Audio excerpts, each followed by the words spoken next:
বন্ধুরা, আমি আজকে রান্না করছি, দাও দেখাচ্ছি। চিড়ে শুকনো লঙ্কা তেজপাতা ফোড়ন দিলাম। রান্না করবে যে ডাঁটা কুমড়ো আলু দিয়ে চিংড়ি মাছ দিয়ে একটা তরকারি। লবণ হলুদ দিয়ে দিয়েছি পরিমাণ মতো। আর এখানে দেখো আদা আর কাঁচা লঙ্কা বেটে নিয়েছি। মশলাটা দিয়েছি, এবার ধনে জিরে গুঁড়ো একটু দিয়ে দিলাম। এবার মাছটাও দিয়ে দেবো। মাছটা ভাজবো না, কাঁচাই দেবো।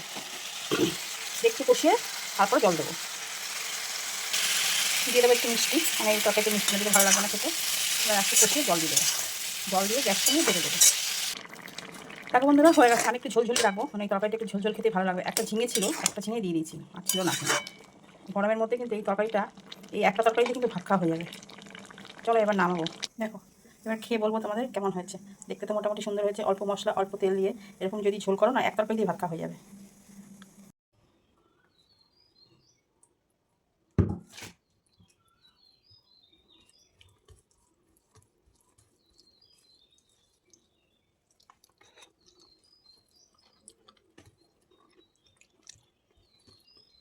দারুণ খেতে হয়েছে। তোমরা এরকম রেসিপিটা রান্না করে খেয়ে একদিনকে, অবশ্যই ভালো লাগবে।